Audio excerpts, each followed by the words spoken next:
Hello YouTube, it is Alston with another vlog video regarding Income School and Project 24. Today I wanted to answer a question that seems to pop up quite frequently, and that question is, should I start a blog about a topic that I'm passionate about? Before we get started, make sure that you hit like and subscribe so that you can receive updates on my progress on Project 24, also vlogs around affiliate marketing and other topics that I think might be of interest to you. All right, let's get started. So in this video, I am going to give you 5 reasons why you should not start a blog in something that you are passionate about. Topic number 1. It may take you longer to create content. So just think about this. If you are creating a blog about a topic that you are extremely passionate about, it may take you a little bit longer to create a full blog, of at least 30 posts, 100 posts, because you want to get it perfect. You want to get it right. So you take your time, you write a little bit, you may delete that the content that you've written. You may think it's not good enough, it may not be perfect for you, and so you wind up taking more time than necessary when creating a blog. One of the good things about creating blogs in general is they don't need to be perfect. They can have some errors, some omissions. You can always go back and edit and add later, but if you are passionate about a topic, let's say you're passionate about sports, you're passionate about football, you want to make sure that every single detail is correct before you move on, and that can waste valuable time and money. So that's number 1. It may take you too long to create content. Number 2, and this is the 5 reasons why you should not create a blog about something you're passionate about. Number 2, you may blog about stuff that's important to you but not important to the crowd as a whole. So basically what that means is you might come off, or you might wind up ranting about things that are important to you, very small, insignificant things that people may not search for, and you may wind up wasting time and money and energy writing about a topic. So let's, for example, let's think about sports. Where we'll talk about football here.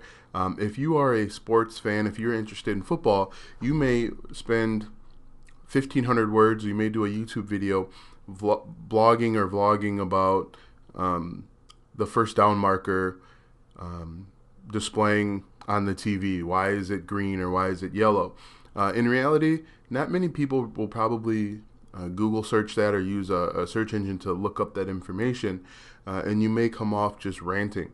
Ranting is never good if you're starting off a blog or vlog. You want to gain credibility, you want to connect with the reader or the potential customer, and you ranting or complaining about a topic that's only important to you is not a good way to go there.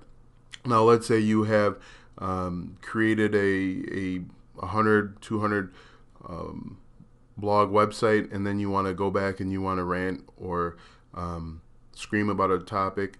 Then you can do it. But if you're just starting out, it's probably not the best to start diving into topics that are only important to you or a very small number.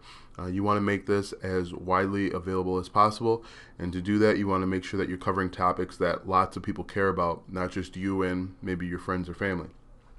So that's number 2 in the 5 reasons you should not start a blog about something you're passionate about.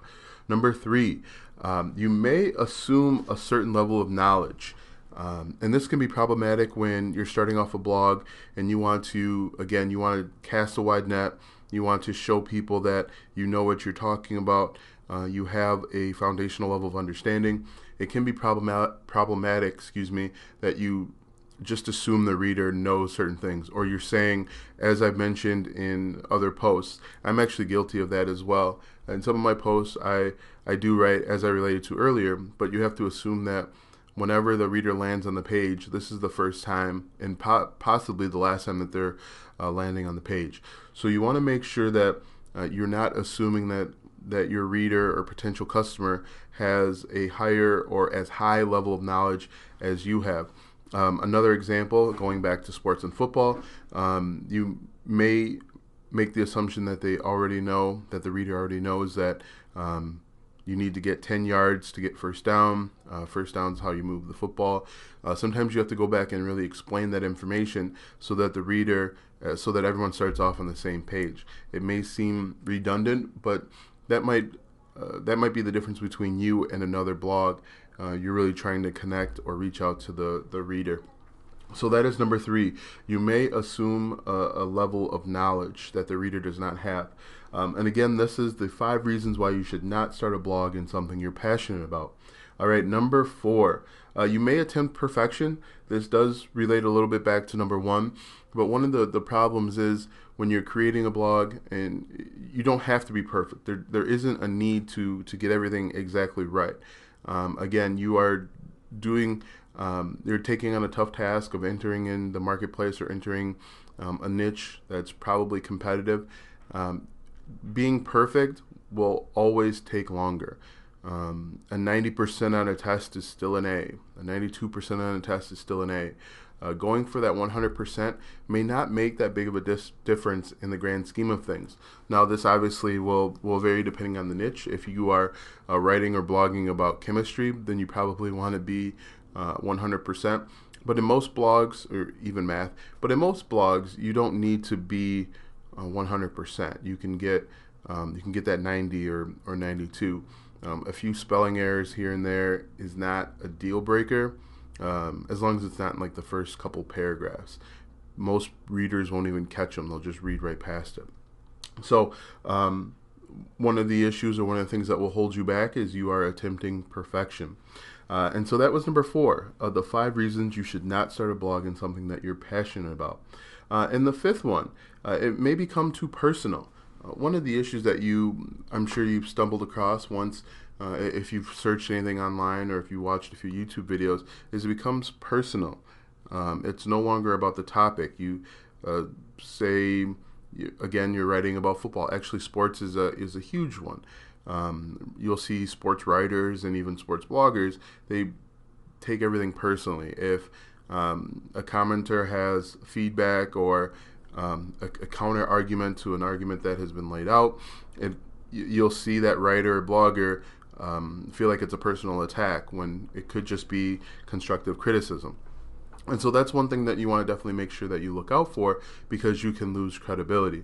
And I know that we are all guilty of that in some degree, but you want to make sure that if you are blogging, and again, you're trying to cast that wide net, you do not want to take things personal, because you will wind up frustrated and possibly quitting YouTube or blogging or whatever it is, because there will be people out there that will intentionally try and get you to quit. So that was the 5 reasons why you should not start a blog in a topic that you're passionate about. Make sure that you like and subscribe. Also, leave a comment if you agree or disagree. One final thing, tell me how you feel about this video. This video was created with VideoScribe. It is a animation software. This is not a promotion. I'm just trying different things. So let me know in the comments how you feel about VideoScribe and video animation in general. Also, make sure that you like and subscribe. Don't worry, I will be releasing a video very soon about 5 reasons why you should start a blog in something you're passionate about. Personally, I feel like you should not create a blog about something that you're passionate about, but I can also see the other side as well.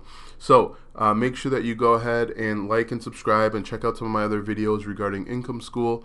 The reason why I wanted to create this video is because there is a lot of comments and questions about what type of blog you should start, something that you're passionate about, something that will help you financially. One of the nice things that Income School and Project 24 will help you with is they actually will give you a list of over 300 niche ideas that can help you get started. You should take and look at these niche ideas as a launching point. Maybe not create a niche in these topics per se, or create a blog in these topics, but look at it as a feeder, maybe to help the creative juices get going. Also, in the description there will be a link to Income School and Project 24. Click that link to check out Project 24. It is it's a step-by-step process to help you replace your full-time income in 24 months. So definitely check that out. Once again, this is Alston, and please like and subscribe. Thank you.